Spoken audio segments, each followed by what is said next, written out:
বেনামি number থেকে আমার মোবাইলে একটা মেসেজ এসেছে। তাতে লেখা, ওসি সাহেব আপনাকে স্বাগতম চণ্ডীপুর থানায়। যদি পৃথিবীতে বেঁচে থাকতে চান তাহলে 999 নাম্বার কেসের ফাইলটা আগা আলমারির শেষ তাকেই রেখে দেন। আর যদি কেসটা ওপেন করার চেষ্টা করেন তাহলে 1000 নাম্বার কেসটা হবে আপনাকে গুম করার মাধ্যমে। শরীরের প্রতি খেয়াল রাখবেন কৃপায়। জয়েন না করতেই ঝামেলা শুরু। মাত্র আজকে জয়েন করেছি তাতেই হুমকি শুরু হয়ে গেছে। কে জানে কোন আস্থানে এসে পড়েছি যেখানে মেসেজ করে করে জীবনের হুমকি দেওয়া হয়। আবার থানার ওসিকে। কেসটার প্রতি আমার একটা ইন্টারেস্ট কাজ করছে। কি এমন কেস যার জন্য এত হুমকি থামকি? নাম্বারটায় ফোন দিয়ে ট্রাই করলাম কিন্তু সুইচ অফ। রাতে তেমন কিছু না করে ঘুমিয়ে পড়লাম, কারণ সকালে অফিস যেতে হবে। নতুন এলাকা, নতুন থানা, সবকিছুই নতুন। সবার সাথে পরিচয় পর্বটা সেরে কাজে মন দিলাম। হাবিলদার রফিককে ডেকে বললাম 900 থেকে এই পর্যন্ত যত কেসের ফাইল আছে সবগুলো এনে দিতে। আমি এক এক করে ফাইলগুলো দেখছি। কি বিচিত্র এলাকা! হাঁস মুরগি চোরে নিয়ে গেছে, তাই অজ্ঞাত চোরদের বিরুদ্ধে মামলা করে রেখে গেছে। 998তে এসে ফাইল শেষ। রফিককে আবার ডাক দিলাম, কি ব্যাপার 999 ফাইলটা কোথায়? না মানে ইয়ে করছেন কেন? উত্তর দেন। স্যার, আমি নতুন জয়েন করেছি, আমি জানি না। সবাইকে 1 মিনিটের মাঝে আমার অফিসে ডেকে পাঠানোর জন্য বললাম। শুনুন, সবাইকে একটা কথা বলে রাখি, আজকে থেকে সবকিছু নতুনভাবে শুরু হবে এই থানায়। কোনো লুকোচুরি চলবে না আমার সাথে। কথাগুলো যেন সবার মনে থাকে। আর একটা কথা, 999 নাম্বার কেসের ফাইলটা আমি আগামীকালের মধ্যে চাই। রফিককে বললাম আপনি আমার সাথে বাসায় চলেন। হ্যাঁ স্যার। আপনি এই থানায় কতদিন যাবত আছেন? স্যার, 6 বছর ধরে আমি থানায় আছি। কোনো সংকোচ ছাড়া আপনি আমার 999 সম্পর্কে কিছু বলেন।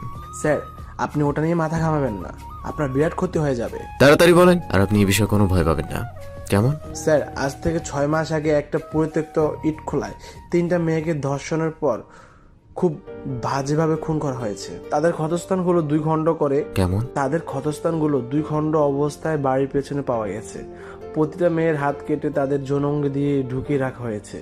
মুখগুলো থেতলে দেওয়া হয়েছে। তাদের পরিচয় শনাক্ত করা গেছে? হ্যাঁ স্যার। তারা কি গ্রামের? না স্যার, পাশের গ্রামে, তবে 3 জনই আপন বোন। কোনো মামলা হয়নি কারো বিরুদ্ধে? সন্দেহজনক কাউকে গ্রেফতার করা হয়নি? আপনার আগের ওসি সাহেব কেসটাকে নিয়ে ঘাটাঘাটি করার 2 দিনের মাঝে তার বড় মেয়েকে খুন করে কুচুরিপানার ভেতরে লুকিয়ে রাখা হয়। পরবর্তীতে পুলিশ লাশ উদ্ধার করে। এর কয়েকদিন পর তার ছোট ছেলেটাও গুম হয়ে যায়। এখনো পর্যন্ত তার কোনো খোঁজ পাওয়া যায়নি। ও আচ্ছা, এটা দেখছি বিশাল একটা সাজানো প্ল্যান। যে এই কেস নিয়ে কাজ শুরু করে তারই কোনো না কোনো একটা ক্ষতি হয়ে যাচ্ছে। মেয়েগুলোর কোনো ছবি আছে থানায়? হ্যাঁ স্যার। রফিক মিয়ার চোখে পানি দেখে জিজ্ঞেস করলাম, আরে কি হলো, কাঁদছেন কেন? স্যার, আমাকে ওয়ার্নিং দিয়ে রেখেছে, যদি এই কেস সম্পর্কে কাউকে কোনো তথ্য দেই তাহলে আমার ছোট মেয়ের সাথেও এই অবস্থা হবে, যেমনটা হয়েছিল ওসি সাহেবের মেয়ের সাথে। আমার প্রচন্ড ভয় করছে যদি আমার মেয়ে কিছু হয়ে যায়। আচ্ছা, আপনি চিন্তা করবেন না, আমি আপনার সাথে আছি। আপনার কাছে কোনো মুদি দোকানদারের নাম্বার আছে? হ্যাঁ স্যার। ফোন দিতে পারলাম, আমার পেছনে লেগে গেছে বেচারার লোক। তার আমাকে চোখে চোখে রাখছে। আমি কখন কার সাথে কি করছি সব মনিটরিং করছে। সাথে সাথে রফিক মিয়াকে ফোন দিলাম। কই আপনি? স্যার, বাসায়। শুনুন, কোনো অবস্থাতেই আমি আসার আগ পর্যন্ত কোথাও বের হবেন না, এমনকি দরজাও খুলবেন না। দোকানদারকে নিয়ে থানার দিকে রওনা করলাম। বাসার বাইরে দেখলাম লোকগুলো এখনো দাঁড়িয়ে আছে।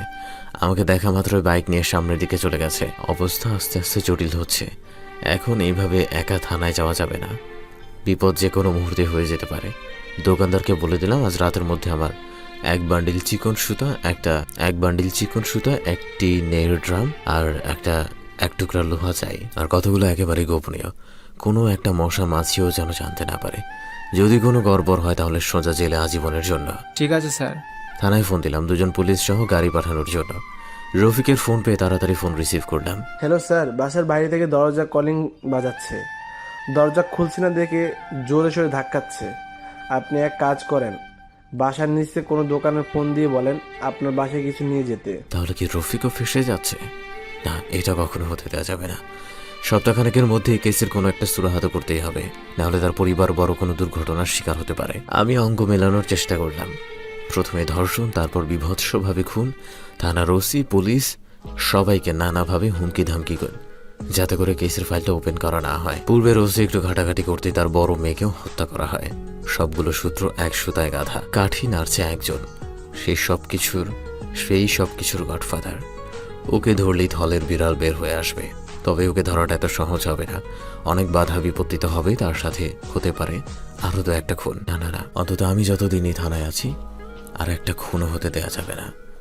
এসব ভাবতে ভাবতে কখন যে সে গাড়ি এসে পড়েছে টেরই পেলাম না। আমি রফিকের বাসার দিকে রওনা দিয়েছি। বারবার 3 তরুণের হত্যার ভয়াল বর্ণনা আমার মাথায় ঘুরপাক খাচ্ছে। আর সাথে সাথে একটা গুম ও হত্যার চাট, আর সাথে সাথে একটা গুম এবং 4টা হত্যার প্রতিশোধ। স্যার সামনে মনে হচ্ছে একটা বড় ট্রাক দাঁড়িয়ে আছে। সামনে বসা আশফাকের কথা শুনে আমি চমকে উঠলাম। ড্রাইভার, গাড়ি তাড়াতাড়ি স্টপ করো, আমাদের এক্ষুনি এখান থেকে কেটে পড়তে হবে। আশফাককে জিজ্ঞেস করলাম ট্রাক আমাদের থেকে কতটুকু দূর হবে। স্যার 100 মিটার হবে। আশফাককে বললাম, দেখো তো আশেপাশে কোনো ফ্যাশন হাউস বা বিপণী বিতান আছে কিনা, যা করবে তাড়াতাড়ি করতে হবে, আমরা ফেসে গেছি। আশফাক, তুমি গাড়িটা নিয়ে কাপড়ের দোকানের সামনে চলো। আমি দ্রুত আশফাককে 3টা বোরখা কিনতে পাঠালাম।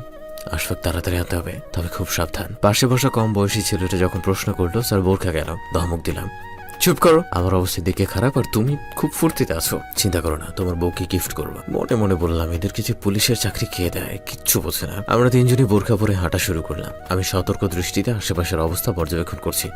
এমনিতে আমার প্ল্যানে একটু বেশি গরমিল হয়ে গেছে। সিভিল ড্রেসে আসা দরকার ছিল আমাদের, আর থানার গাড়ি ব্যবহার করাটা মোটেও উচিত হয়নি। অন্য কোনো গাড়িতে রওনা দিলে ঝামেলা একটু হলেও কম হতো। যত দেরি হচ্ছে আমি তত বেশি উদ্বিগ্ন হচ্ছি রফিকের জন্য। ট্রাকের ভেতর থেকে 4-5 জন তাগড়া লোক বারবার আমাদের দিকে তাকাচ্ছে।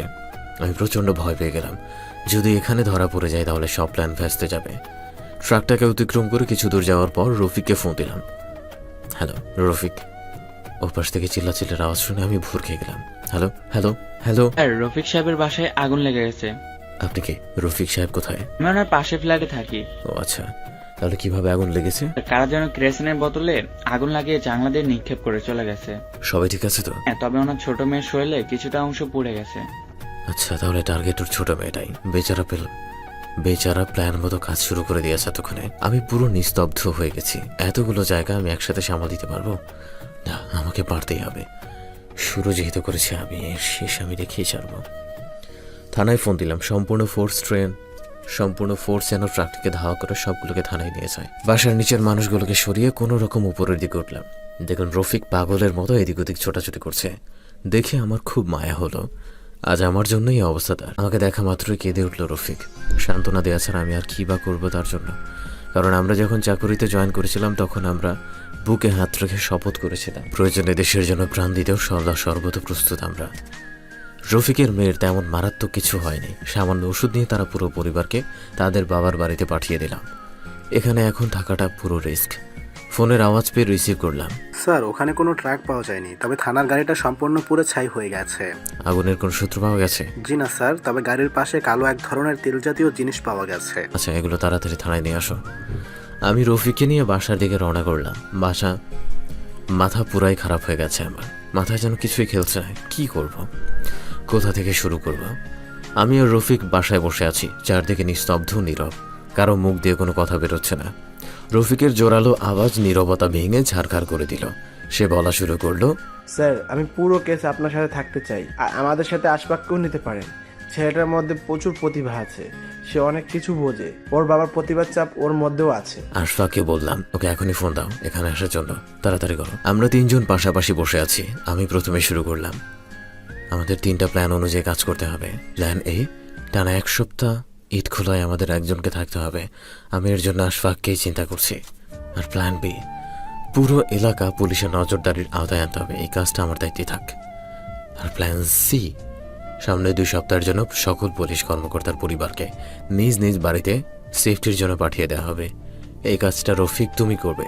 রফিক এবং আশফাককে থানায় পাঠিয়ে দিলাম। ইতিমধ্যে দোকানদার চিকন সুতা, টিনের ড্রাম এবং লোহার টুকরা দিয়ে গেছে।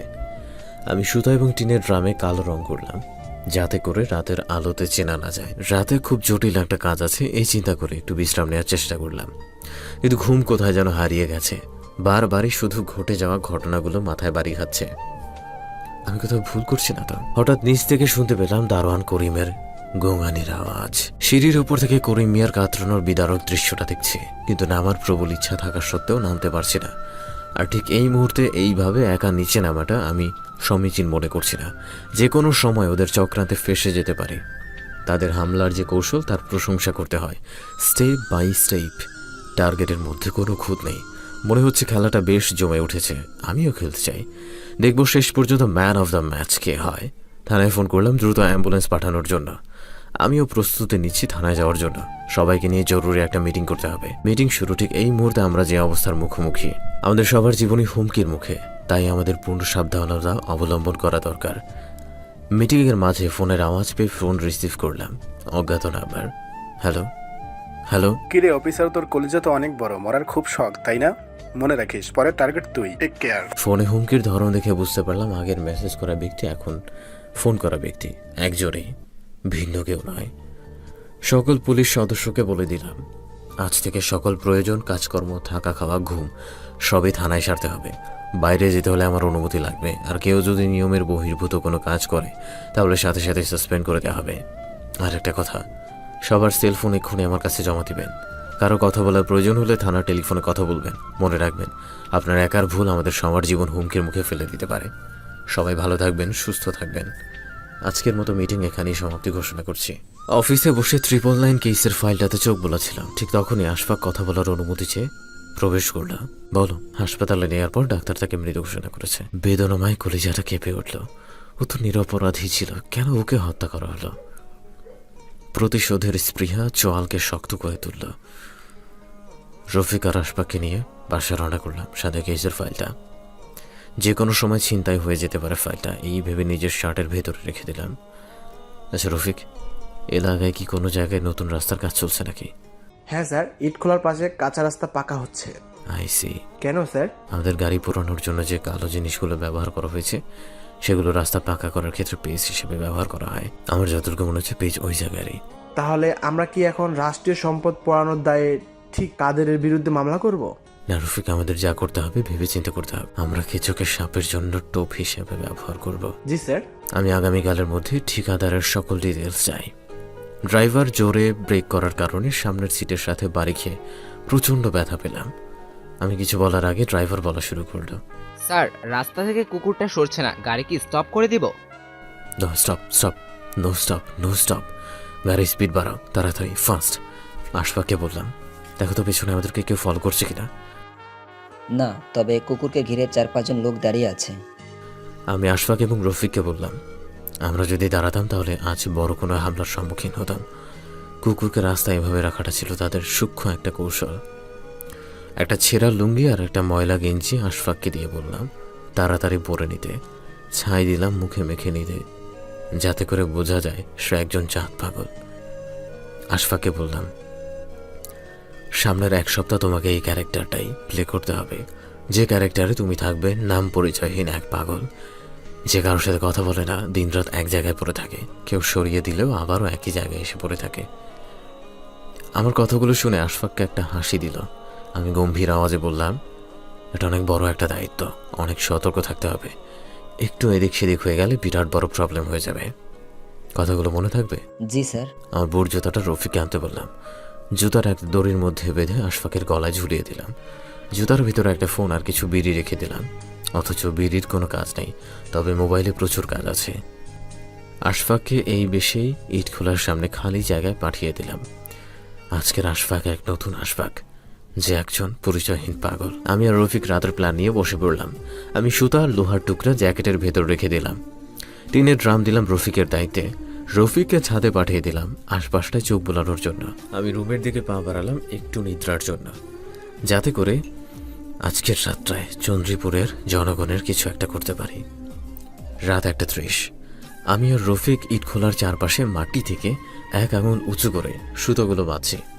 আমি রফিককে বললাম সবগুলো সুতোর মাথা একসাথে করে আমার হাতে দেওয়ার জন্য। এমন সময় রফিক বলে উঠল, স্যার একজন বুড়ো পাগল আমাদের দিকে এগিয়ে আসছে। রফিকের কথা শুনে আমি মুচকি হাসি দিলাম। বুড়ো পাগল আমাদেরকে দেখেও না দেখার ভান করে কিছু একটা বলতে বলতে সামনের দিকে চলে গেল। মনে মনে ভাবলাম, বেচারা আশফাক তার প্রতিভার স্বাক্ষর পূর্ণভাবে রাখার চেষ্টা করছে। সবগুলো সুতার মাথা একসাথে করে লোহার টুকরায় বাঁধলাম, আর লোহার টুকরাটি টিনের ড্রামের ভেতর রেখে ইট খোলার ভেতরে হাঁটা ধরলাম। আমি রফিককে জিজ্ঞেস করলাম, তোমার কি মনে আছে হত্যাগুলো কোথায় হয়েছিল? হ্যাঁ স্যার, সামনে গিয়ে দক্ষিণের রুমটা। আচ্ছা, তাড়াতাড়ি আসো। স্যার ড্রামটা কি নিয়ে আসবো? হ্যাঁ অবশ্যই, এই বিপদের মুহূর্তে এই ড্রামটাই আমাদের একমাত্র সম্বল। স্যার ডামটা আমাদের কি হবে? আরে বোকার রাম, কেউ যদি আমাদেরকে অনুসরণ করে ভেতরে ঢোকার চেষ্টা করে তাহলে তার পা দুজোড়া সুতোয় আটকা পড়ে যাবে।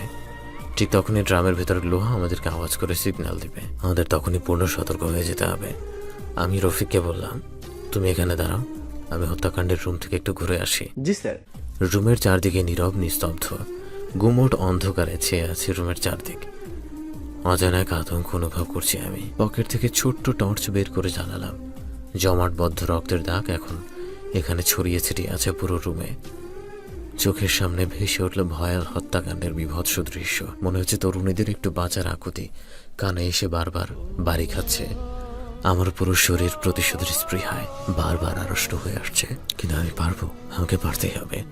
রক্তের দাগগুলোর উপর হাত বোলালাম। মাটির সাথে মিশে একাকার হয়ে আছে, হয়তো তার সাথে তিলে তিলে গড়ে তোলা স্বপ্নের বৃহৎ অংশগুলো। কষ্টে পাশে থাকা ইটের মাঝে সজোরে 3-4টা লাথি মারলাম। ইটগুলো ছিটকে একটু দূরে সরে গিয়ে পড়ল, তার সাথে ছোট্ট কিসের জন্য এক টুকরা। আমি দৌড়ে গিয়ে টুকরাটা উঠিয়ে নেড়ে চেড়ে দেখলাম, মনে হচ্ছে একটা সিম কার্ড। আরও একটু ভালোভাবে দেখে নিশ্চিত হলাম সিম কার্ডে খানিক দূরে চকচকে একটা দাঁতের অংশ দৃষ্টিগোচর হলো। আমার চক্ষুদয় জল জল করে উঠল। দাঁতটা উঠালাম, দেখে মনে হলো আসল না, নকল। সিম কার্ড আর দাঁতের অংশ পকেটে ঢুকাতে যাব এমন সময় বাইরে থেকে রফিকের আওয়াজ ভেসে আসলো, স্যার স্যার স্যার। তড়িঘড়ি করে বাইরে বের হলাম, দেখলাম রফিক দাঁড়িয়ে আছে। আমি কিছু বলতে যাব, তখনই সে আমাকে হাতের ইশারায় চুপ থাকতে বলল। আমি সম্পূর্ণ নিশ্চুপ হয়ে দাঁড়িয়ে গেলাম, কারো মুখে কোনো কথা নেই, নিশ্চুপ আমরা। আমি ধীরে ধীরে রফিকের কাছে গেলাম কি হয়েছে জানার জন্য। আমি রফিকের কানে ফিসফিসিয়ে জিজ্ঞেস করলাম, কি সমস্যা? স্যার একটা কুকুর অনেকক্ষণ ধরে কি জানি খুঁজছে, আমাকে দেখা মাত্রই ঘেউ ঘেউ শুরু করে দিল। আইসি, শত্রু আমাদের আশেপাশে আছে, যে কোনো সময় ভেতরে ঢুকে হামলা করতে পারে। আচ্ছা রফিক, কুকুর এখন কোথায়? স্যার আমি একটু আড়াল হওয়াতেই খুঁজতে খুঁজতে ভিতরের দিকে চলে গেছে। আমি পকেট থেকে ধারালো সরু চাকুটা বের করে হাতে নিলাম আর রফিককে বললাম একটা মাঝারি সাইজের ইটের টুকরা আর 2 হাত লম্বা দড়ি নেওয়ার জন্য। আমি আর রফিক কুকুরকে খোঁজার জন্য ভেতরের দিকে হাঁটছি। উদ্দেশ্য কুকুরটাকে হয়তো মেরে ফেলবো, না হয় বাঁচিয়ে রেখে নিজেদের কাজে লাগাবো। আমি আর রফিক একটু হারালে সরে দাঁড়ালাম। আমি অপেক্ষা করছি, বরাবর এলে কুকুর কিছু বোঝার আগে তার উপর ঝাঁপিয়ে পড়বো। আমি কুকুরটার উড়ো বরাবর চাকু বসিয়ে দিলাম আর ইটের টুকরাটা মুখের ভিতর দিয়ে দড়ি দিয়ে বেঁধে দিলাম। রফিক আমাকে বলল, স্যার প্রচুর রক্ত পড়ছে, এখন কি করব? আমি আমার শার্টটা ছিঁড়ে কুকুরের ক্ষতস্থানে ফুটে বেঁধে দিলাম। আমার জ্যাকেটের ভিতর কুকুরটাকে ঢুকিয়ে জ্যাকেটের চেইন ভালোভাবে আটকে দিলাম। ঘড়ির দিকে তাকালাম, রাত 4:41। রফিক, আমাদের আরো 20 মিনিট অপেক্ষা করতে হবে। এর আগে কোনোভাবে এখান থেকে বের হওয়া যাবে না, আর যদি বের হয় তাহলে তাদের বিছানো চালে আটকা পড়ে যাব। বুঝতে পেরেছো? জি স্যার। রফিক আমাকে প্রশ্ন করলো, স্যার কুকুরটাকে কি করব? যদি বেঁচে থাকে তাহলে নিয়ে যাবো, আর যদি মরে যায় তাহলে বাইরে থাকা পাগলটার জিম্মাদারে রেখে যাব, ও কোনো একটা ভিত করে নেবে না। রফিক আমার কথা বুঝতে পেরে একটা মুচকি হাসি দিল, সাথে আমিও। তবে এই ভয়াবহ মুহূর্তে আমার হাসি দেওয়ার আরও দুটো কারণও আছে। 1, কুড়িয়ে পাওয়া সিম কার্ড। 2, ভাঙা দাঁতের নকল অংশ। আমি পূর্ণ আশাবাদী এই দুটো জিনিস দ্বারা আমি অপরাধীর সীমানা পর্যন্ত পৌঁছাতে পারবো। ইতিমধ্যে বাইরে আলো ফুটতে শুরু করেছে, চারদিকে পাখিরা মন খুলে গান গাইছে। আজকের সকাল আমার জন্য একটু ভিন্ন মনে হতে লাগলো। আজ আমারও পাখিদের সুরে গান গাইতে ইচ্ছে করছে। পাগলকে দেখলাম আমাদের চারপাশে দিয়ে বানরের মতো ঘুরঘুর করছে। রফিক আশফাককে নাম ধরে ডাক দিতে গিয়ে অজানা এক দায়বদ্ধতার কারণে গাড়ির উপরে নিচে ভালো করে দেখলাম। সিটের নিচে জুটে গেল একটা স্ট্যাম্প, যার উপর লেখা নেক্সট টার্গেট ইউ। এসব হুমকি ধামকি এখন আর বেশি একটা আমলে নেই না। দৈনন্দিনই কোনো না কোনোভাবে হুমকি আসছেই, কোনো দিন মেসেজের মাধ্যমে, আবার কোনো দিন ফোন কলের মাধ্যমে, আর আজ তো একেবারে হত্যার যন্ত্র সহ দিয়ে গেছে।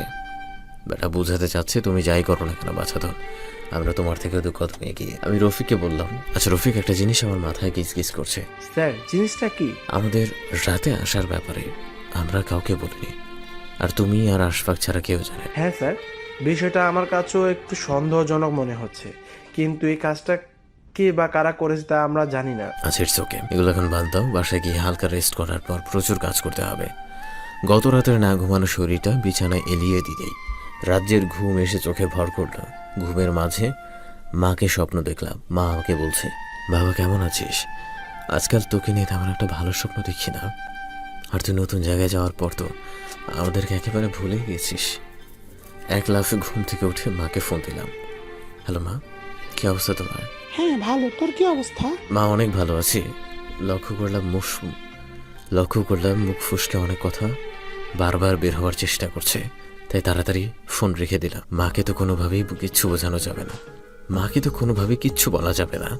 যদি বলি তাহলে মা নির্ঘাত বলতো, বাবা তোর পুলিশের চাকরি করা লাগবে না, এক্ষুনি ঘাটতি বস্তা নিয়ে বাড়িতে চলে। আমি আর রফিক বসে আছি বাসার ড্রয়িং রুমে, আমার হাতে সিম কার্ড আর ভাঙা দাঁতের নকল অংশ। রফিককে মনমরা দেখে জিজ্ঞেস করলাম, কি হয়েছে তোমার, কোনো প্রবলেম নাকি? না স্যার, পরিবারের কথা খুব মনে পড়ছে। ছোট মেয়েটার পড়া জায়গায় নাকি ইনফেকশন হয়ে গেছে। আর এইভাবে তো কখনো পরিবার ছাড়া থাকিনি। আমি বুঝতে পেরেছি বেচারার প্রবলেম কোন জায়গায়। কথা না বাড়িয়ে তাকে রেস্ট করার জন্য পাঠিয়ে দিলাম। মনে মনে নিজেকে সান্ত্বনা দিলাম এই বলে, আজ আমার বউ বাচ্চা নাই, তাই জীবনে কোনো প্যারাও নাই, রিল্যাক্সড মোডে জীবনযাপন করছি। চণ্ডীপুর শহরের দিকে যাচ্ছি, উদ্দেশ্য ডেন্টাল হাসপাতালে ডাক্তার হরিপদ কুমারের কাছে যাওয়া। মোটামুটি ডাক্তার হরিপদ এই শহরের সবচেয়ে প্রবীণ এবং একক ডাক্তার। আজ একা একা তাই একটু ভয় লাগছে। গাড়িতে বসে বসে ঠিকাদারের সকল ডিটেলসের উপর নজর বোলাচ্ছি। একটা বিষয়ে বারবার আমার খটকা লাগছে, তা হলো পুরো জেলার সকল কাজ সেই করে, অন্য কোনো ঠিকাদার তার কাছে কোনো চান্সই পায় না।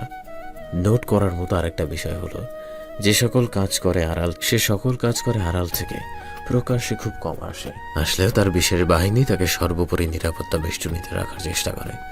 হঠাৎ মনে পড়ে গেল আজকে ইট খোলা কিছু একটা হতে পারে। সাথে সাথে আশফাককে ফোন দিলাম। হ্যালো আশফাক, জি স্যার। কি অবস্থা বলো? স্যার, আজকে বিশাল অবস্থা ইটখোলার। মানে স্পষ্ট করে বলো। ইটখোলায় আবার নতুন করে চালু করার ঘোষণা দিয়েছে। আচ্ছা, তুমি জানার চেষ্টা করো কারা নতুন ভাবে আবার চালু করছে, আর অল টাইম আমাকে আপডেট দিবে। রফিককে ফোন দিয়ে প্ল্যান বি এর কথা মনে করিয়ে দিলাম। পুরো শহরে নিরাপত্তা বাড়িয়ে দিতে বললাম, আর কিছু পুলিশকে সিভিল ড্রেসে ইটখোলায় পাঠিয়ে দিতে বললাম রফিককে, যাতে করে তারা সর্বদা নজর রাখতে পারে ঠিকাদারের উপর। লক্ষ্য করলাম আমার গাড়ি ধীরে ধীরে স্লো হয়ে আসছে, কিন্তু শহর তো আরো অনেক দূরে। ব্যাপারটা আমার কাছে সুবিধার মনে হলো না। সাথে সাথে এক লাফে সামনের সিটে ড্রাইভারের পাশে চলে এলাম। এতক্ষণে আমার হাত চলে গেল পেছনে থাকা রিভলভারের কাছে। ড্রাইভারের কানের উপর রিভলভার ধরে আছি, তাকে বলছি কোনো রকমের চালাকি করার চেষ্টা করা হলে সোজা উপরে পাঠিয়ে দেওয়া হবে। দেখলাম রীতিমতো সে কাঁপছে। ড্রাইভার কাঁপা কণ্ঠে বলা শুরু করলো, স্যার আমাকে টাকা দেওয়া হয়েছে এই কাজ করার জন্য। কত টাকা? স্যার 5,000। আমি ড্রাইভারকে বললাম, তোকে আমি 1,000 টাকা বেশি দিব, তুই বল ওরা তোকে কি করতে বলেছে? স্যার আমি গাড়ি দিয়ে আপনার বাসার সামনে দাঁড়িয়েছিলাম, ঠিক তখনই 4-5 জন মুখোশ পরা লোক আমার কাছে এসে বলে, যদি বেঁচে থাকতে চাস তাহলে যা যা বলবো তা ভালোভাবে করবি। আর তুমি রাজি হয়ে গেলে?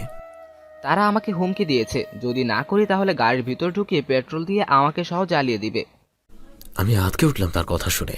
আমি ড্রাইভারকে জিজ্ঞেস করলাম, ওরা এখন কোথায়? স্যার আমাদেরকে পিছন থেকে ফলো করছে। বিপদ মাথার উপর ঘুরছে। সাথে সাথে ড্রেস অদল বদল করে ফেললাম। ড্রাইভারকে আমার ড্রেস পরিয়ে পেছনে বসিয়ে দিলাম, আর আমি ড্রাইভারের ড্রেস পরে ড্রাইভ করা শুরু করলাম। গাড়ি সোজা চালাচ্ছি না, আঁকাবাঁকা করে চালাচ্ছি, যাতে টার্গেট মিস হয়ে যায়। ফেসে যাব, কিন্তু এইভাবে ফাঁসবো কল্পনাও করিনি। কাউকে যে ফোন দিয়ে সাহায্য চাইবো তারও কোনো সুযোগ নেই। ড্রাইভারের সাথে কথা বলার চেষ্টা করে আওয়াজ না পেয়ে পেছনে তাকালাম। দেখলাম বুলেটের আঘাতে ঝাঁঝরা হয়ে গেছে ড্রাইভারের শরীর। পুরো গাড়ি তাজা রক্তে রক্তাক্ত হয়ে পড়ে আছে। হঠাৎ চারদিক নীরব হয়ে গেল। মনে হচ্ছে এতক্ষণ সবকিছুই স্বাভাবিক ছিল, কিন্তু আমার পেছনে পড়ে আছে তাজা লাশ, যার শরীর থেকে এখনো তাজা রক্ত ঝরছে। ওরা ওদের অপারেশন সম্পন্ন করে চলে গেছে এতক্ষণে, কিন্তু ওরা জানে না যে ওদের টার্গেট মিস হয়ে গেছে। এতদিনে আজ ওরা ফার্স্ট আমার মনে ভয় ঢুকিয়ে দিয়েছে। প্রচণ্ড ঘাবড়ে গিয়েছিলাম আমি। যদি আজ একটু এদিক সেদিক হয়ে যেত তাহলে আজ আমি জ্যান্ত লাশ হয়ে যেতাম। লাশটাকে পোস্টমর্টেমের জন্য পাঠিয়ে দিলাম জেলা মেডিকেল কলেজে। আমি হাতের প্রচণ্ড যন্ত্রণা সহ্য করতে না পেরে পাশের ফার্মেসি থেকে তুলা, ব্লেড আর কাঁচি নিয়ে নিজের হাত নিজে অপারেশন শুরু করে দিলাম। কেউ যে আমাকে ধরবে তার কোনো ব্যবস্থা নেই। নিজের হাতটাকে প্রথমে গাড়ির স্টিয়ারিংয়ের সঙ্গে বেঁধে দিলাম, তারপর ড্রেসিং করে নিয়ে ব্লেড দিয়ে জায়গাটা কেটে নিলাম। ভেতরে দেখতে পেলাম বুলেটের চিকন অংশ। ঢুকিয়ে দিলাম কাছে, আস্তে আস্তে উপরের দিকে টেনে আনতে শুরু করলাম। আমার যন্ত্রণা মুখর চিৎকারে ভারী হয়ে উঠছে গাড়ির ভেতরের পরিবেশ। ব্যথায় জ্ঞান হারিয়ে ফেললাম আমি। সজাগ হয়ে নিজেকে আবিষ্কার করলাম বাসার বেডে। আশেপাশে পুলিশ সদস্যদের ঢল, সবার মুখ শোকার্ত। রফিককে সবচেয়ে বেশি উদ্বিগ্ন দেখলাম। সবাই আমার সামনে বসে আছে, সবার মুখে একটাই প্রশ্ন, স্যার আপনি কেন একা গিয়েছিলেন? প্রয়োজনে টিম নিয়ে যেতেন, তাহলে তো আজ এই অবস্থা হতো না। সবার ভালোবাসা দেখে খুব অশ্রুসিক্ত হয়ে পড়লাম। রফিক বলা শুরু করে দিল, স্যার চাকরি জীবনে কেউ এত কষ্ট হয়নি, নিজের মেয়ের জন্য হয়নি। আজ আপনার এই অবস্থা দেখে যতটা কষ্ট হচ্ছে, আপনি যাওয়ার সময় আমাকে নিয়ে যেতেন। সবার ইমোশনাল কথাবার্তা শুনে নিজেও ইমোশনাল হয়ে গিয়েছিলাম, কিন্তু এই মুহূর্তটা ইমোশনাল হওয়ার মুহূর্ত না। সবাইকে সবার কাজে পাঠিয়ে দিলাম। আমি হাতের ব্যান্ডেজ দিয়ে ওঠার চেষ্টা করলাম। ঠিক তখনই রফিক দৌড়ে এসে বলল, স্যার ডাক্তার বলেছে 1 সপ্তাহ রেস্ট নেওয়ার জন্য এবং কোনো ঝুঁকিপূর্ণ কাজ না করার জন্য। 1 সপ্তাহ রেস্টের কথা শুনে আমি অবাক হলাম। রফিককে বললাম, তুমি কিছু বুঝো? 1 সপ্তাহ রেস্ট নেওয়া তো ইম্পসিবল। পরনে নতুন প্যান্ট দেখে আমি আটকে উঠলাম। চেঁচিয়ে রফিককে জিজ্ঞেস করলাম, আমার পরনের আগের প্যান্ট কোথায়? স্যার বাথরুমে। তাড়াতাড়ি নিয়ে আসো। জি স্যার। প্যান্টের পেছনের পকেটে আমার মূল্যবান জিনিস দুটো পেয়ে স্বস্তির নিঃশ্বাস ফেললাম, কারণ এই দুটো জিনিস আমার জীবনের চেয়েও দামি এখন। রফিককে বললাম গাড়ি বের করার জন্য। রফিক দুই চোখ বড় বড় করে আমার দিকে তাকিয়ে গাড়ি বের করতে চলে গেল। বেচারা হয়তো ভাবছে, স্যার এই মুহূর্তে গাড়ি নিয়ে কোথায় যাবে? আর ঠিক এই সময় আমার মাথায় যে কি কিচকিচ করছে তা আমি ছাড়া আর কেউ জানে না। মাথায় শুধু ডেন্টাল হাসপাতাল, সিম কার্ড আর অপরাধী পর্যন্ত পৌঁছানো। আমিও রফিক রওনা করলাম ডেন্টাল হাসপাতালের উদ্দেশ্যে। আমাদের গাড়ি এগিয়ে চলছে দুর্বার গতিতে। এ যেন এক রাজ্য জয়ের প্রতিযোগিতা। রফিককে বাইরে বসিয়ে আমি হরিপদ কুমারের চেম্বারে প্রবেশ করলাম। সিভিল ড্রেসে থাকার কারণে প্রথমে তেমন একটা পাত্তা দিল না। পরিচয় দেওয়ার সাথে সাথে আমার প্রতি দায়িত্বশীল হয়ে উঠল ডাক্তার হরিপদ কুমার। আমি প্রথমে শুরু করলাম, ডাক্তার সাহেব আমি আপনার শরণাপন্ন হয়েছি কেন? ডাক্তার সাহেব আমি আপনার শরণাপন্ন হয়েছি কোনো অসুস্থতার কারণে নয়। মনে হলো ডাক্তার সাহেব একটু ভরকে গেছেন আমার কথা শুনে। এবার ডাক্তার সাহেব উল্টো প্রশ্ন করল। আমি পকেট থেকে দাঁতের নকল অংশটা বের করে ডাক্তারের টেবিলের উপর রাখলাম। ডাক্তারকে বললাম, 1 ঘন্টার মধ্যেই দাঁতের সকল ডিটেলস চাই। ঠিক আছে, আপনি বাইরে গিয়ে অপেক্ষা করেন, আমি ল্যাব থেকে পরীক্ষা করে সকল ডিটেলস আপনাকে জানাচ্ছি। আমি রফিক বাইরে বসে আছি, এদিকে আমার তো আর তর্স হচ্ছে না। এমন সময় লক্ষ্য করলাম রফিকের পকেটে আমার ফোন বেজেই চলছে। আমি তড়িঘড়ি করে রফিক বের করে আমাকে বলে উঠলো। আমি তড়িঘড়ি করে ফোন রিসিভ করলাম। Hello sir. হ্যাশফাক বলো, শুনতে পাচ্ছি। স্যার একটা গুরুত্বপূর্ণ তথ্য আছে। কি? জলদি বলো। স্যার ইটখোলা আবার নতুন করে চালু করতে পারত চেয়ারম্যানের বড় ছেলে। ও কি কাজ করে? ও ঠিকাদারের কন্ট্রাক্টর। ও তাহলে এই ঘটনা না। স্যার কিছু বলবেন? না আশফাক, টেক কেয়ার। আচ্ছা রফিক, কেসটার মোড় বারবার পাল্টাচ্ছে কেন? সবকিছু গুছিয়ে আনার পর নতুন আরও একটা ঝামেলা এসে কেসের সাথে যুক্ত হচ্ছে। স্যার আমার মাথাও কিছু কাজ করছে না। শফিক আমি পারবো তো? 1 ঘন্টা পর এবার আমি আর রফিক একসাথে প্রবেশ করলাম ডাক্তারের চেম্বারে। উদ্দেশ্য যে কোনো প্রবলেম একসাথে মোকাবেলা করা। আমি জিজ্ঞেস করলাম, কয়দিনের ব্যবধানে? স্যার একই দিনে। এরপর আর কাউকে মডেলের দাঁত লাগিয়ে দেওয়া হয়নি? আচ্ছা সবার ডিটেলস আছে? হ্যাঁ স্যার আছে। তাড়াতাড়ি দেন। স্যার প্রথম যাকে দাঁত লাগানো হয় সে হলো প্রয়াত চেয়ারম্যান। ডাক্তারের কথা শোনা মাত্র আমি চমকে উঠলাম। প্রয়াত চেয়ারম্যান মানে নতুন করে ইটখোলা যে চালু করছে তার বাবা? ডাক্তার সাহেব দ্বিতীয় জনকে? দ্বিতীয় জন হলো চণ্ডীপুর থানার সাবেক ওসি আবুল হাসানাত। প্রচন্ড শক খেলাম ডাক্তার সাহেবের কথা শুনে। রফিক আমার দিকে ছানা ভরা চোখে তাকিয়ে আছে। ডক্টর তৃতীয় জনকে? স্যার উপজেলার মেয়র। আমি টিকে থাকতে পারলাম না ডাক্তারের কথা শুনে। আমি রীতিমতো কাঁপছি। আমার পাশে রফিক বেয়াকুফের মতো দাঁড়িয়ে আছে। এটা এক বিশাল চক্র। এদেরকে ধরা তো এত সহজ হবে না। ডাক্তার হরিপদ কুমার থেকে দাঁতের ডিটেলসগুলো নিয়ে সোজা থানার দিকে রওনা করলাম। গাড়িতে কারো কোনো কথা নেই। রফিক গাড়ি চালাচ্ছে, আমি আশেপাশে সতর্ক দৃষ্টি রাখছি, কারণ ইতিপূর্বে 2-3 বার হামলার শিকার হতে হয়েছিল। মাথায় এক গাদা আলতু ফালতু চিন্তা গিজগিজ করছে। কখনো এদিক সমীকরণ মিলাচ্ছি, আবার কখনো ওই দিক সমীকরণ মিলাচ্ছি, কিন্তু কোনোটাতেই স্থির হতে পারছি না। সবচেয়ে বেশি অবাক হচ্ছি সাবেক ওসির ব্যাপারটাতে। এটা কিভাবে সম্ভব যে কিনা 999 কেস নিয়ে ঘাটাঘাটি করতে গিয়ে নিজের ছেলে মেয়েকে হারিয়েছে, তার এই কেসের সাথে কোনো ধরনের সংশ্লিষ্টতা থাকতে পারে তা আমি কোনোভাবেই মানতে পারছি না। নিজেকে স্থির রাখতে না পেরে রফিককে জিজ্ঞেস করলাম, রফিক তোমার কাছে সাবেক ওসি হাসনাত সাহেবের নাম্বার আছে? স্যার দেখতে হবে, তবে আমার কাছে তো থাকলে আশফাকের কাছে অবশ্যই আছে। স্যার দেখতে হবে, আমার কাছে না থাকলে আশফাকের কাছে অবশ্যই আছে। আমি রফিককে বললাম, তুমি ব্যবস্থা করো, না হলে আশফাকের কাছ থেকে ব্যবস্থা করে দাও তাড়াতাড়ি। জি স্যার, দিচ্ছি। রফিকের কাছ থেকে নাম্বার নিয়ে ওসি সাহেবের ফোনে ট্রাই করলাম, সুইচ অফ দেখাচ্ছে। বিরক্তের চরম সীমায় পৌঁছে গেছি আমি।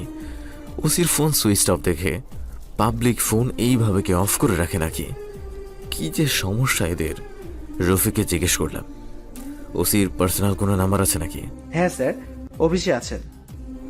রফিকের কথা শুনে মনে একটু প্রশান্তি অনুভব করলাম। কেসটার শাখা প্রশাখা দিন দিনে বেড়ে চলছে, তার সাথে কেসটার প্রতি আমার আগ্রহ। কিন্তু টেনশন হচ্ছে রফিক আর আশফাককে নিয়ে। কবে যে ওরা বলে, স্যার আপনার কেস আপনিই সামলান, আমাদেরকে অন্য কাজে দেন, আমরা আর আপনার সাথে থাকতে পারছি না। এত কিছুর পরও আমার দৃঢ় বিশ্বাস আমি কিছু একটা করতে পারবো, খুলে দিতে পারবো মানুষরূপী হিংস্র হায়নাদের নোংরা মুখোশ। মানুষের জন্য মানুষ হয়ে কিছু করতে পারবো, তবে ইচ্ছাটা আমার ছোটকালের। আর ইচ্ছেগুলোর অনুপ্রেরণা পেয়েছি বাবার থেকে। যখন কোচিং শেষ করে বাসায় ফিরতাম, বাবাও তখন থানা থেকে বাসায় ফিরত। বাসায় যদি বাবাকে ফুরফুরে মেজাজে দেখতাম, তখন আমরা সবাই বুঝতে পারতাম যে বাবা হয়তো আজ কোনো অপরাধীকে ধরতে পেরেছে, না হয় কোনো অপরাধীর 13টা বাজিয়ে ছেড়েছে। পুলিশ হওয়া আমার স্বপ্ন ছিল না, এটা আমার বাবার স্বপ্ন ছিল। বাবার শুধুই স্বপ্নই ছিল না, ছিল আকাশ ছোঁয়ার স্বপ্ন। আমি হব একজন সৎ নিষ্ঠাবান পুলিশ অফিসার। অপরাধী অপরাধ করে আমার থেকে কখনো ছাড়া পাবে না। বাবার স্বপ্ন পূরণের লক্ষ্যে আমি এগিয়ে চলছি দুর্বার গতিতে, যে গতি থামবার নয়, থামাবার নয়। থানায় বসে বসে সিম কার্ডটা নিয়ে খোঁজাখুঁজি করছি, উদ্দেশ্য সিম কার্ড কানেক্ট করা। ব্যর্থ হয়ে ডাক দিলাম, Rafiq, Rafiq help please. Rafiq reply দিল, দাঁত বের করে একজোড়া মুচকি হাসি। আমার সবচেয়ে মজার বিষয় হলো রফিকের মুচকি হাসিটা আমার খুব ফেভারিট। রফিককে বললাম, রফিক সিমটা কানেক্ট হচ্ছে না কেন? রফিক বললাম, স্যার আমার কাছে দেন। ও কতক্ষণ খোঁজাখুঁজি করে আমার কাছে এসে বলে, স্যার কানেক্ট হচ্ছে, তবে প্রবলেমটা হলো অন্য জায়গায়। আমি জিজ্ঞেস করলাম, কি সমস্যা? স্যার মোবাইলে কোনো নাম্বার নেই। রফিক, কোনো সমস্যা নেই, তুমি কাস্টমার কেয়ারে এক্ষুনি ফোন দিয়ে বলো। আমি ক্রাইম ব্রাঞ্চ থেকে দারোগা রফিক বলছি। আমি এই সিম কার্ডের সকল তথ্য চাই আগামী 2 ঘন্টার মধ্যে। কোনো কিছু না বলে এক দৌড়ে নিজের কাজে চলে গেল রফিক। পার্সোনাল নাম্বারে ওসি সাহেবকে ফোন দিয়ে পেয়ে গেলাম। ওসি সাহেব ফোন রিসিভ করেছে। হ্যালো, কে কে? স্যার আমি চণ্ডীপুর থানার নতুন ওসি বলছি। ও আচ্ছা, কি অবস্থা আপনার? স্যার দিনকাল আসলে তেমন ভালো যাচ্ছে না। কেন, কি সমস্যা? স্যার কেঁচু খুঁজতে খুঁজতে হয়রান হয়ে যাচ্ছি, বড় সাপটা ধরতে পারছি না। আপনি কি আবুল তাবুল বকছেন? কিছুই বুঝতে পারছি না। স্যার কেস নং 999-এর ব্যাপারে আপনি কিছু জানেন? আপনার নামটা কেন জানি বারবার আমাদের তদন্তের সামনে আসছে। এই ব্যাপারে আপনি কিছু বলে যান। ওসি সাহেবের বুকের ভেতরের হাঁসপাস শব্দ আমি মোবাইলের ভেতরে শুনতে পাচ্ছি। বেচারার গলা শুকিয়ে মনে হচ্ছে কাঠ হয়ে গেছে, গলা দিয়ে কোনো কথা বেরোচ্ছে না। স্যার, স্যার কিছু বলছেন না যে স্যার? ওসি সাহেব বলল, আমি এ ব্যাপারে আপনার সাথে কিছু বলতে চাচ্ছি না। আমি ওসিকে বললাম, আমি কিন্তু আইনের আশ্রয় নিতে বাধ্য হব। ওপাশ থেকে কোনো সারা শব্দ না পেয়ে ফোনের দিকে তাকালাম। বেচারা ফোন রেখে দিয়েছে। মাথা ঠান্ডা করে গত কয়েকদিনের সবগুলো বিষয় একটু মেলানোর চেষ্টা করলাম, শুধু মাঝখানে এসে প্যাচ লেগে যাচ্ছে। ওসি সাহেবের ব্যাপারটা শুধুমাত্র কাকতালীয়, নাকি কোনো না কোনোভাবে সেও এই কেসের সাথে সম্পৃক্ত? কে জানে। আমি নিজে এ ব্যাপারে কনফিউশনের মধ্যে আছি, আর অন্যরা কি বুঝবে। ইতিমধ্যে রফিক আমার রুমে এসে হাজির। সে বলা শুরু করলো, স্যার মোবাইল নাম্বার সম্পর্কে যাবতীয় সকল তথ্য জানা গিয়েছে। আচ্ছা, ভেরি গুড, তাহলে তাড়াতাড়ি বলো। মোবাইল নাম্বারটি রেজিস্ট্রেশন হয়েছিল তাসফিয়া নামে একটি মেয়ের নামে। এই স্থানটি হচ্ছে বংশাল কলোনি রোড, গলি নং 4। রফিক, ওয়েট, তাসফিয়া নামটা আমার খুবই পরিচিত মনে হচ্ছে। আচ্ছা তোমার মেয়ের নাম কি? স্যার ইথিকা। কিছুক্ষণ ভাবলাম, কোথায় যেন শুনেছি বলে মনে হচ্ছে নামটা। হঠাৎ রফিকের জোরে নাম ধরে ডাকার কারণে চমকে উঠলাম। রফিক বলে উঠল, স্যার তাপসিয়া হচ্ছে সাবেক ওসি সাহেবের বড় মেয়ের নাম, যাকে হত্যা করে কচুরি প্যানার নিচে লুকিয়ে রাখা হয়েছিল। I C. তাসফিয়ার হত্যা তদন্তের ফাইলটা ড্রয়ার থেকে বের করার জন্য ড্রয়ারের চাবি ঢুকালাম। ফাইলের উপর তেলাপোকা দেখে এক লাফে 2 হাত পেছনে চলে গেলাম। কি অবাক করা বিষয়টা হলো, তেলাপোকা 1 ইঞ্চিও সরল না। রফিক দৌড়ে এসে বললাম আশফাককে ফোন দিতে, যাতে করে তাড়াতাড়ি থানায় এসে হাজির হয়। জি স্যার। একবার যদি বদযাত্রাকে পাই তাহলে নিশ্চিত আমি ওকে ব্রাশ ফায়ার করে দেব। এর দায় আমার চাকরি থাকুক আর না থাকুক। আমার সাথে টক্কর, হ্যাঁ আমি খুব কম সহ্য করতে পারি, সে যেই হোক না কেন। মিটিং শুরু। বন্ধুরা, আমরা প্রতিদিনই নতুন নতুন বিপদের সম্মুখীন হচ্ছি। প্রতিটা বিপদের পরিধি পূর্বের বিপদের থেকে কয়েক গুণ বড়। এক্ষেত্রে আমরা কোনটা ছেড়ে কোনটা করব তা নিয়ে প্রতিনিয়ত হয়রান হয়ে যাচ্ছি। মাঝখান থেকে আশফাক বলল, স্যার, আমার মনে হচ্ছে আজকের ব্যাপারটা সম্পূর্ণ ভিন্ন। এর জন্য আমরা প্রত্যেকেই সমান্তলে দায়ী। আমার একমত হচ্ছে এই ক্ষেত্রে থানার প্রত্যেক পুলিশ সদস্যের দৈনন্দিনের চলাফেরা মনিটরিং করা হোক এবং দিন শেষে আপনার কাছে রিপোর্ট আকারে পেশ করা হোক। আশফাকের কথাগুলো আমি শুনছি আর প্রত্যেক পুলিশের চেহারার দিকে লক্ষ্য করছি। তাদের চেহারার ভাবভঙ্গি দেখার জন্য 2-3 জনের চেহারার ভাবভঙ্গিমা দেখে তাদেরকে খুবই অসন্তুষ্ট মনে হলো। আবারও মিটিংয়ে রফিককে বললাম ক্রাইম ব্রাঞ্চের আর্ট এক্সপার্ট মনিরকে ফোন দেওয়ার জন্য। কথাগুলো রফিককে বলে আশফাকের কানে কানে বললাম, ধাওয়া করতে হবে তো একজনকে, রেডি থাকো। জি স্যার। ও রফিক, তুমি মনিরকে বলে দিও সে যেন এসে সবার ফিঙ্গারপ্রিন্ট সংগ্রহ করে, তেলাপোকার উপরে থাকা ফিঙ্গারপ্রিন্টের সাথে ম্যাচ করে। যার ফিঙ্গারপ্রিন্ট ম্যাচিং হয়ে যাবে তাকে সরাসরি শুট করা হবে, আর কেসটা আমি দেখে নেব। আমার কথা শেষ না হতেই দেখলাম দুজন উঠে বাইরের দিকে জোরে সরে দৌড় দিচ্ছে। আশফাক আগে থেকে সতর্ক ছিল, তাই সেও পেছনে দৌড়। আমি আরও 4-5 জনকে আশফাকের সাথে পাঠিয়ে দিলাম। কথা না বাড়িয়ে মিটিং তাড়াতাড়ি শেষ করে দিলাম, কারণ যে কারণে মিটিং ডেকেছি তার সফল হয়েছে। আমার উদ্দেশ্য ছিল 2-1 অপরাধীকে তৎক্ষণাৎ চিহ্নিত করে ধরে ফেলা। বসে আছি বাসার স্পেশাল রুমে। আমার পাশে রাষ্ট্রীয় পোশাকের 2 জন গাদ্দার, যারা বাঁচে রাষ্ট্রের টাকায় অথচ গাদ্দারি করে রাষ্ট্রের জনগণের সাথে। তদন্তের স্বার্থে বাঁচিয়ে রেখেছি, না হলে বহু আগেই উপরে পাঠিয়ে দিতাম। আমার স্পেশাল রুমটা তৈরি করা হয়েছে ওভাবে। এলাকার চোর ডাকাত পাতি মাস্তানদেরকে আমি আর কষ্ট করে থানায় নেই না। আমার বাসায় স্পেশাল রুমে 1 রাত রাখলে মোটামুটি জীবনের সকল ভণ্ডামি মাস্তানি ছেড়ে একজন আদর্শ মানুষ হয়ে যায়। পাশের রুমে থাকা রফিককে ডেকে বললাম আমার হিটার মেশিনটা আর স্টিলের পাইপটা দিয়ে যেতে, সাথে কিছু মোটা দড়ি। জি স্যার। ওরা এতক্ষণ আজ করতে পেরেছে ওদের নম্র ভদ্র শালীন চেহারার। স্যার, কিছুক্ষণের মধ্যে কতটা ভয়ঙ্কর হয়ে উঠবে না। কোনো টর্চার করার আগেই দেখছি বাছাধনেরা স্বীকারোক্তি দেওয়া শুরু হয়ে গেছে। স্যার, আমাদেরকে ফাঁসানো হয়েছে, আমরা ইচ্ছে করে এমনটা করিনি। চুপ চুপ, চোরের মুখে ধর্মের কাহিনী শোনার ইচ্ছে এই মুহূর্তে একদমই নাই। আর কোথায় কি কি রেখেছিস তাড়াতাড়ি বল। স্যার, থানায় আর নেই, তবে আপনার বাসায় এবং আপনার আমার কি? স্যার, আপনার মোবাইলের ভিতরে ছোট্ট একটা ট্রেকার মেশিন লাগিয়ে দিয়েছি। এত করে আপনি যেখানে যেখানে ফোন দেন এবং যা কিছু বলেন তারা সব কিছু ওখানে বসে শুনতে পাই। কি? তাহলে আমার এতদিনের প্ল্যান প্রোগ্রাম সবকিছু মাঠে মারা গেল। মনে হচ্ছে পৃথিবীটা বড়ই স্বার্থপর। কতদিন আগে লাগিয়েছিস তোরা? তাড়াতাড়ি বল, তাহলে আমি তোদের এই মুহূর্তে খুন করে ফেলবো। স্যার, 2 দিন হয়েছে। আর আমার বাসায় কোথায় কোথায় আছে? ড্রয়িংয়ের ফ্যানের ভিতরে মোটরের সাথে একটা লাগানো আছে। আর কোথায়? স্যার, আপনার বেডরুমের বালিশের ভিতরে একটা রাখা আছে।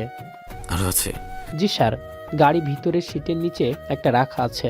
রফিকে তাড়াতাড়ি বললাম এগুলো সরাতে। আমার মোবাইলটা পাঠিয়ে দিলাম আশফাকের কাছে, যাতে করে ও প্রবলেম সলভ করে দেয়। তোরা কার হয়ে কাজ করিস? স্যার, কিছুদিন আগে বেনামি একটা নাম্বার থেকে আমাদের কাছে ফোন আসে। কি বলা হয়? স্যার, আমাদের বলা হয় যদি তোরা তোদের পরিবারকে বাঁচাতে চাস তাহলে যেভাবে বলল সেভাবে শুনবি, আর যদি একটু এদিক ওদিক করিস তাহলে তোদের পরিবারের সবাইকে এক এক করে নির্মমভাবে খুন হবে। এরপর আমাদের অ্যাকাউন্টে 20,000 টাকা পাঠিয়ে দেওয়া হয়। তোরা তৎক্ষণাৎ আমাকে কেন জানাসনি? স্যার, আমরা প্রচণ্ড ভয় পেয়ে গিয়েছিলাম, তাই আর আপনাকে জানাইনি। আচ্ছা, সবচেয়ে বড় কথা হচ্ছে তোদেরকে টাকার লোভও পেয়ে বসেছিল, তাই না? না স্যার। আচ্ছা বাদ দে, এবার বল তোরা আমার বাসার ডেস্ক, গাড়ির চাবি কোথায় পেয়েছিস? স্যার, একদিন দুপুরে ডিনার করার জন্য আপনি চাবিগুলো অফিসে রেখে চলে যান, তখন আমরা চাবিগুলো ডুবলি করে ফেলি। ওদের নিখুঁত চক্রান্তের কথা শুনে আমি একেবারে হতভম্ব হয়ে যাই। মাথা পুরো নষ্ট হয়ে গেছে আমার। এতদিনের কষ্ট সাধনা সবই শেষ। তাহলে কি আমি হেরে গেছি? মনে তোলা স্বপ্নের পাহাড় কি অপরাধীর আঘাতে চূর্ণ বিচূর্ণ হয়ে যাবে? ধর্ষিতা তরুণীদের বাবা মাকে দেয়া ওয়াদা কি ওয়াদাই থেকে যাবে? তাকে আর বাস্তবায়ন হবে না। চণ্ডীপুরের জনগণ কি আরো একবার হতাশ হবে আমাদের থেকে?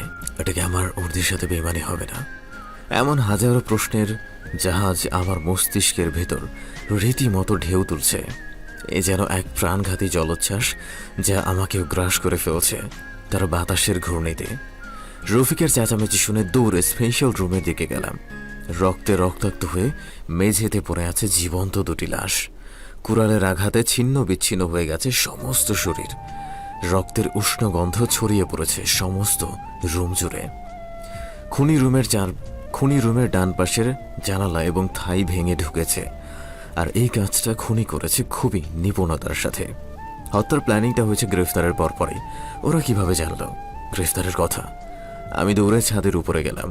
ছাদের কোণে পড়ে থাকলে দেখলাম ধীরে ধীরে সুস্থ হয়ে ওঠা কুকুরের দ্বিখণ্ডিত শরীর। আমি শিউরে উঠলাম। এই অবলা প্রাণীর তো কোনো অপরাধ ছিল না। একটা কেস, এতগুলো হত্যা। নিজেকেই নিজের কাছে অপরাধী মনে হতে লাগলো। তাদেরও তো স্বপ্ন ছিল পৃথিবীতে বেঁচে থাকার। আরো কত অপ্রকাশিত স্বপ্ন। একরাশ হতাশা নিয়ে নিচে তাকালাম। দেখলাম গাড়িটা চলে যাচ্ছে গন্তব্যের দিকে, তবে তার সাথে রেখে গেছে দুটো জীবন্ত লাশ। রফিককে বললাম লাশ দুটিকে হাসপাতালে পাঠিয়ে দিতে আর পোস্টমর্টেম রিপোর্টটা আমার ডেস্কের উপর রেখে দিতে। জি স্যার।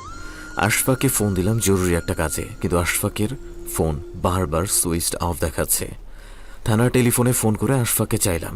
তারা জানালো আশফাক নাকি সকাল থেকেই থানায় নেই, ওকে ফোনে ট্রাই করে পাওয়া যাচ্ছে না। রফিককে তাড়াতাড়ি ফোন দিলাম যাতে সে 5 মিনিটের মধ্যে আশফাকের সঙ্গে যোগাযোগ করে।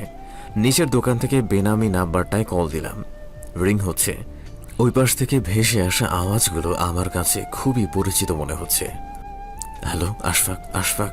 কিরে, তুই এত তাড়াতাড়ি ভুলে গেছিস? পূর্বের কণ্ঠস্বর শুনে চমকে উঠলাম। আশফাক কোথায়?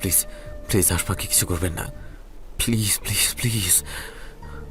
আমি মোবাইলের ভিতরে জোরে জোরে চড়থাপ্পড়ের আওয়াজ শুনতে পাচ্ছি। বুঝতে পারলাম আশফাককে প্রচুর মারধর করা হচ্ছে। ধর, আশফাকের সাথে কথা বল। হ্যালো আশফাক। স্যার, আপনি ভয় পাবেন না। হঠাৎ একটা জোরে আওয়াজ শুনতে পেলাম। এরপর আর কোনো আওয়াজ শুনতে পেলাম না। সবকিছু যেন হঠাৎ নীরব, নিস্তব্ধ হয়ে পড়েছে। শরীরের শেষ সম্বলটুকু যেন হারিয়ে যাচ্ছে আমার থেকে। আমি রফিককে বললাম নাম্বারটা ট্রেস করার জন্য। রফিক আমাকে জানালো স্যার নাম্বারের লোকেশন দেখাচ্ছে বংশাল হাইওয়ে রুটের উপর। রফিককে বললাম ওরা কোন দিকে যাচ্ছে? স্যার, ওরা বংশাল হয়ে সামনের দিকে যাচ্ছে। তুমি তাড়াতাড়ি গাড়ি বের করো। আমি থানায় ফোন দিলাম যত তাড়াতাড়ি সম্ভব 4-5 জন পুলিশ পাঠানোর জন্য। হাতে সময় একেবারে কম। যা করতে হবে ভেবে চিন্তা করতে হবে। ওদের নেক্সট টার্গেট আমি আর রফিক। আমাকে নিয়ে আমার এত টেনশন হচ্ছে না, টেনশন হচ্ছে রফিককে নিয়ে। কারণ যদি ওর কিছু হয়ে যায় তাহলে ওর স্ত্রী হারাবে একজন সৎ স্বামী, ওর ছেলে মেয়ে হারাবে একজন আদর্শ বাবা, আর দেশ হারাবে একজন সৎ এবং নিষ্ঠাবান পুলিশ অফিসারকে, যে কিনা দিন রাত একত্র করে দেশের জন্য, দেশের জনগণের জন্য কাজ করে যাচ্ছে। আর আমাকে তো অনেক আগে দেশের জন্য উৎসর্গ করে দিয়েছি আমি। দেশের স্বার্থে প্রাণ দেওয়ার জন্য আমি এখন সদা সর্বদা প্রস্তুত, কারণ এটা আমি ভালো করেই জানি এই কেসে সবচেয়ে বেশি ঝুঁকিতে আছি আমি। যে কোনো মুহূর্তে আমার শ্রদ্ধেয় মা হারাতে পারে তার প্রাণপ্রিয় একমাত্র সন্তানকে। স্যার, গাড়ি রেডি। রফিকের ডাক শুনে দৌড়ে নিচে আসলাম। রফিককে বললাম রফিক সোজা গাড়ি নিয়ে বংশালের দিকে চলো। আর একটা কথা মনে রাখবে, আমরা তো হাইওয়ে রোড হয়ে যাচ্ছি না। তাহলে স্যার আমরা কোন রোডে যাচ্ছি? আমাদের এখন বাই রোডে এগোতে হবে, এছাড়া আর কোনো উপায়ও আমাদের কাছে নেই। রফিক বলল স্যার, ওরা বংশাল রেল লাইন অতিক্রম করে জয়পুর জেলা শহরের দিকে যাচ্ছে। রফিক, গাড়ির স্পিড আরো বাড়াতে হবে, না হলে আমাদের বিরাট বড় ক্ষতি হয়ে যাবে। আর জগৎপুর পৌঁছাতে আমাদের কতক্ষণ সময় লাগবে? স্যার, সর্বোচ্চ 30 মিটার। রফিক, তাড়াতাড়ি। আমি রিভলভারটা চেক করে নিলাম। এর আজ বড় কাজ আছে। আর মোবাইলটা রেখে দিলাম ডান পায়ের জুতোর ভিতর, আর বাম পায়ের জুতোর ভিতর রেখে দিলাম ব্যাগে থাকা ধারালো চিকন ছুরিটা। এই কয়েকদিন আশফাকের প্রতি একটা অদৃশ্য মায়া জন্মে গেছে, তা আর কারো প্রতি কখনো জন্মায়নি। এই যাত্রায় আশফাকের জন্য মনটা আরো একবার কেঁদে উঠল। ছেলেটা আসলেই অনেক জিনিয়াস ছিল।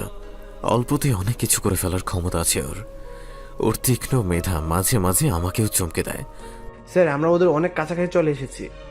আর কতক্ষণ? ওদের লোকেশন অনুযায়ী আমরা 5 মিনিটের মধ্যে ওদের কাছে পৌঁছে যাব। কিন্তু স্যার, প্রবলেম তো অন্য জায়গায়।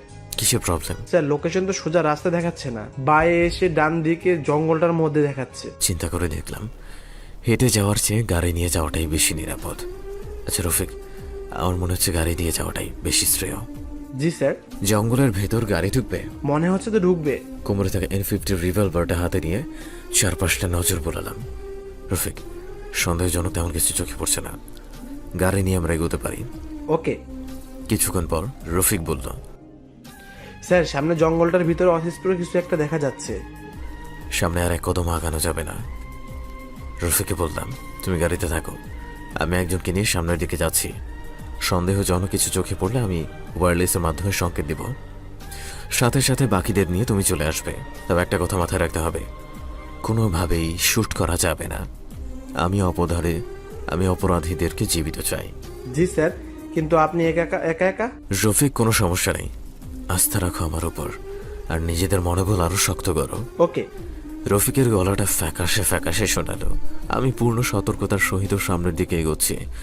মস্তিষ্ক আর হাত একসাথে কাজ করছে। নিজেকে বলছি, জাকারিয়া, আজ আর কোনো ভুল করা চলবে না, তাহলে ভুলের মাসুল হবে অকল্পনীয়। যতই সামনের দিকে এগোচ্ছি তত সামনে থাকা অস্পষ্ট জিনিসটা স্পষ্ট হচ্ছে। দেখতে পেলাম একটা সাদা রঙের প্রাইভেট কার। আশেপাশে গ্রেনেড বা পুঁতে রাখা মাইনের কথা চিন্তা করে মাথায় হেলমেট পরে নিলাম। গাড়ির চাকার দাগ দেখে একেবারে নতুন মনে হলো। গাড়ির কাছাকাছি গিয়ে গাড়ির বডিতে 2 রাউন্ড গুলি খরচ করে ফেললাম। পাল্টা কোনো রিয়াকশন না দেখে গাড়ির সামনের দিকে এগোতে লাগলাম। গাড়ির ভেতরটা সম্পূর্ণ অন্ধকার, তাই কিছুই দেখা যাচ্ছে না। আমি এক হাতে রিভলভারটা গাড়ির দরজা বরাবর তাক করে নিলাম। অন্য হাতে টান দিয়ে গাড়ির দরজাটা খুলে ফেললাম। অমনি আমার সামনে এসে পড়ল SI আশফাকের দ্বিখণ্ডিত মাথা। আমি কিং কর্তব্য বিমূঢ় হয়ে গেলাম। মনে হচ্ছে অজানা এক আতঙ্ক আমাকে গ্রাস করে ফেলছে। শরীরের অঙ্গ প্রত্যঙ্গগুলো অকেজ হয়ে যাচ্ছে। হঠাৎ পেছন থেকে প্রচণ্ড জোরে স্টিলের পাইপের আঘাতে মাটিতে লুটিয়ে পড়লাম। আমিও জুতার ভেতরে থাকা চাকুটা মুখোশধারী ব্যক্তির বুক বরাবর গেঁথে দিলাম। আর আমার পাশে পড়ে থাকতে দেখলাম সাথে আসা পুলিশ সদস্যদের ক্ষতবিক্ষত শরীর। হাততালির শব্দ শুনে যন্ত্রণা মুখর শরীর নিয়ে পেছনে তাকালাম। ঝাপসা ঝাপসা ভাবে দেখতে লাগলাম রফিকের হাত পা মুখ বাঁধা অবস্থায় আমার দিকে টেনে নিয়ে আসা হচ্ছে। কিন্তু আরো একবার প্রচণ্ড জোরে আঘাতের কারণে জ্ঞান হারিয়ে ফেললাম।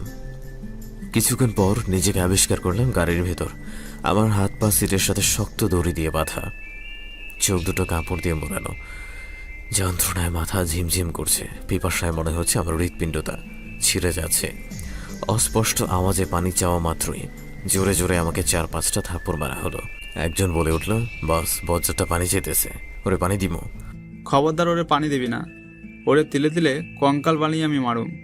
শালা আমারে অনেক নাকানি চুবানি খাওয়াইছে। প্রতিটি কথাই নিক্ষেপিত তীরের মতো আমার বুকে আঘাত হানছে। কিন্তু এখন কিছুই করার নেই আমার, শুধু করতে হবে অপেক্ষা। কোথায় নিয়ে যাওয়া হচ্ছে কিছুই অনুধাবন করতে পারছি না। পেছনের স্মৃতিপটে কিছু একটা মনে করার চেষ্টা করলাম। আমি যখন একজনকে নিয়ে জঙ্গলের ভেতর যাওয়ার প্রস্তুতি নিচ্ছিলাম তখন রফিককে বলেছিলাম আমার কোনো প্রবলেম হলে ওয়্যারলেসের মাধ্যমে সংকেত দিব। আমার স্পষ্ট মনে আছে যখন আমরা হামলার শিকার হই তখন আমার পেছনে থাকা পুলিশ সদস্য মাহবুব বারবার বলছে, স্যার আমরা ফেঁসে গেছি, আমাদের সাহায্য দরকার। কিন্তু ওপাশ থেকে কোনো ধরনের উত্তর দেওয়া হয়নি, এমনকি আমাদের সাহায্য করা হয়নি। বিষয়টা অনেকক্ষণ যাবৎ আমাকে ভাবিয়ে তুলছে। গাড়ি চলছে, কারো মুখে কোনো কথা নেই। কোমরে থাকা রিভলভার অনেক আগেই চিনিয়ে নেওয়া হয়েছে। তবে ডান পায়ের জুতোর ভেতরে থাকা মোবাইলটা মনে হচ্ছে এখনো আপন জায়গায় বিদ্যমান। সামনে কার যেন ফোন বেজে উঠল, কথা শোনা যাচ্ছে। হ্যালো ভাই, শিকার আমাদের ফাঁদে আটকা পড়েছে, আপনি নিশ্চিন্ত থাকুন, আমরা কাছাকাছি চলে এসেছি। কথা শুনে বুঝতে পারলাম আমাদের যাত্রা কিছুক্ষণের মধ্যেই শেষ হতে যাচ্ছে। গাড়ি থেমে গেল। আমাকে আস্তে আস্তে গাড়ি থেকে নামানো হলো। মুখোশের কারণে আশেপাশে কিছুই দেখতে পারছি না, তবে চারদিকে পাখির কিচিরমিচিরের আওয়াজ শুনে বুঝতে পারলাম কোনো একটা জঙ্গলের ভেতর আমাকে আনা হয়েছে। আমার দুই পাশে 2 জন শক্ত করে ধরে সামনের দিকে নিয়ে যাচ্ছে। মনে মনে ভাবছি, তাহলে কি তীরে এসে তরি ডুবে গেল।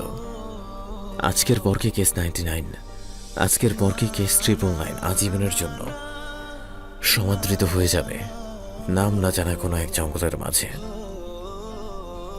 পূর্ব পরিচিত কণ্ঠস্বর শুনতে পেয়ে চমকালাম না, কারণ আগ থেকেই জানি শেষ পর্যন্ত এমন একটা পরিস্থিতির মুখোমুখি হব। স্বাগতম স্বাগতম ওসি সাহেব। অবস্থা হতো না। রফিকের শয়তান মিশ্রিত হাসি চারদিক ভারী করে তুলছে। ওসি সাহেব খুব অবাক হচ্ছেন না? Surprise surprise. আমি এই দিনটার জন্য এতদিন ধরে অপেক্ষা করছি। অবশেষে মুখোমুখি হয়ে গেলাম। রফিক আমার সাথে এত বড় বেইমানি করবে তা কখনো কল্পনাও করিনি। আজ আমিও ভাগ্যের নির্মম পরিহাসের শিকার। এখান থেকে বের হওয়ার কোনো রাস্তা নেই, আর আমি একা একা কিছু করতে পারবো না। তাহলে প্রথম দিন তুই আমাকে মেসেজ করেছিলে, ঘৃণায় আমার রফিকের দিকে তাকাতেও মন চাচ্ছে না। তাহলে আমি এতদিন দুধ কলাতে বেইমান পুষেছি। আস্তে আস্তে আমার সামনে এসে বসলো আরো দুজন। এসে লোকজন বলল, ও সেদিন ফোন দিয়ে তুই আমাকে ভয় লাগাইয়া দিছিলি। বুড়োর মুখের দিকে এক পলক তাকালাম। একটু দেরিতে হলেও চিনতে পারলাম উনি চণ্ডীপুর থানার সাবেক ওসি। পাশেরটাকে অপরিচিত মনে হলো। আমি জিজ্ঞেস করলাম, আশফাকে কেন হত্যা করলি? ও আমাদের প্ল্যানের মধ্যে বারবার বাধা হয়ে দাঁড়াচ্ছিল, তাই ওকে সরিয়ে লাইন ক্লিয়ার করে দিলাম। কথা না বাড়িয়ে আবারও পানি চাইলাম। ওই একটু পানি দে রে। সতে হলো আমাদের অফিসার। অপরিচিত লোকটা বলল, ওরে খতম করে খেলাটা এখানে ক্লোজ করে দিতে হবে। দেরি করলে শালা আবার কোনো ঝামেলা পাকিয়ে ফেলবে। আমি জানি যদি আমার নাম্বার ট্রেস করা হয় তাহলে আমাকে পেয়ে যাবে, তাই সময় পাস করার চেষ্টা করলাম। আমি বললাম, তোরা যদি এখন আমাকে মেরে ফেলিস তাহলে তোরা সবগুলো ধরা খেয়ে যাবি। সাবেক ওসি বলে উঠল, ওসি তুই খুব ট্যালেন্টেড, তুই সময় পাস করে আমাদেরকে ধোকা দিচ্ছিস। এমন সময় একজন বলে উঠল, বাস পুলিশ পুলিশ। রফিক বিলম্ব না করে আমাকে গুলি করলো। আমি তৎক্ষণাৎ বাধা হাত পানিয়ে পাশে চাপ দিলাম। তারপরও বুলেট আমার হাতের বাহু ভেদ করে দিয়েছে। সারা রুম পুলিশ সদস্যদের ভরে গেছে। বারবার ঘোষণা করছে আত্মসমর্পণ করার জন্য, কিন্তু ওরা তিনজন আমার দিকে বন্দুক তাক করে আছে আর পুলিশ সদস্যদেরকে বলছে যদি সামনে আর এক কদম এগোনোর চেষ্টা করা হয় তাহলে আমাকে সরাসরি উপরে পাঠিয়ে দেওয়া হবে। কথা শেষ হওয়ার আগেই সমস্ত রুম অন্ধকার হয়ে গেল, তার সাথে সামান্য গোলাগুলিও। বুঝতে পারলাম ওদের খেল খতম হয়ে গেছে। কতক্ষণ পর মাহবুব এসে আমাকে বলল, স্যার আপনি সম্পূর্ণ সেফ আছেন। মাহবুব আমার হাত পায়ের দড়ি খুলে দিল। আমরা থানার পথে যাচ্ছি, সাথে 4 প্লাটুন পুলিশ সদস্য। আমি ছাড়া কারো কোনো মারাত্মক জখম হয়নি। সবার মুখে বিজয়ের মুচকে হাসি। আমি জিজ্ঞেস করলাম, তোমরা কিভাবে আমি পর্যন্ত পৌঁছালে? স্যার আপনার মোবাইলে জিপিএস চালু ছিল, আমরা এই লোকেশন অনুযায়ী চলে এসেছি। Good, very good. আমি সবাইকে বললাম, অপরাধীর প্ল্যান যতই নিখুঁত হোক না কেন কোথাও না কোথাও একটু খুঁত থেকেই যায়। তাদের সম্মতি দেখে মনে হলো কথাগুলোর মর্মার্থের সাথে তারা অনেক আগ থেকেই পরিচিত। রেকর্ড খাতা নিয়ে বসে আমি পোশাক গাদ্দারদের সামনে। আমি প্রথমে জিজ্ঞেস করলাম, কেন ধর্ষণ করেছিলি? তোদের মেষ সমান মেয়েগুলোকে? No sir.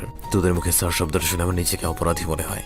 আমরা একটা কেসের কাজে ওদের বাড়িতে গিয়েছিলাম, তখনই 3 তরুণীর উপর আমাদের নজর পড়েছিল। পরেই থানায় থাকা চেয়ারম্যানের ছেলের সাথে চুক্তি হয়ে যায়। সে মেয়েগুলোকে তুলে ইটখোলায় তুলে এনে আমাদেরকে ফোন দিবে। আমরা সময় মতো ইটখোলায় পৌঁছে যাব। পরবর্তীতে আমরা তাকে ছেড়ে দিলে সে ঠিক 3 দিন পর আমাদেরকে ফোন করলে বলে সকল কিছু রেডি আছে, এখন শুধু কাজ শেষ করে ফেললেই হয়। তারপর এত বিভৎসভাবে হত্যা করলি কেন? ওসির মেয়ে হত্যা, তোর বাসায় আগুন, তোর মেয়ের শরীর পড়ে যাওয়া, ইটখোলার মোবাইল পাওয়া, এসব কি ছিল? আমি বললাম, কচুরিপাড়ার নিচে যে লাশটা পাওয়া গেছে সেটা। ওদের ভয়ঙ্কর প্ল্যানের কথা শুনে আমি একেবারে চুপসে গেলাম। আমাকে ফোনে ধমকি কে দিত? আমি তাদেরকে বললাম, তোরা দেশ এবং জাতির কলঙ্ক, তোরা মুখোশধারী বেঈমান, তোরা কলঙ্কিত করেছিস পুরো পুলিশ ডিপার্টমেন্টকে। মনের স্বাদ মিটিয়ে ইচ্ছে মতো সারা রাত চর্চা করলাম।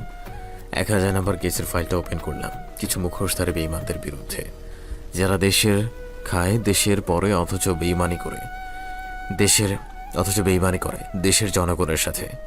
রাতেই মামলার কপিটা পাঠিয়ে দিলাম জেলা কোর্টে, তার সাথে সাথে গাদ্দারগুলোকেও।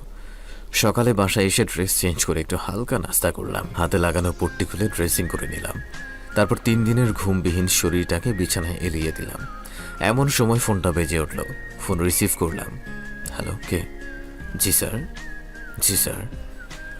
দেরি না করে মাকে ফোন দিয়ে বললাম, মা ছেলের তো বয়স হয়েছে, মেয়ে দেখা শুরু করো না ছেলের জন্য।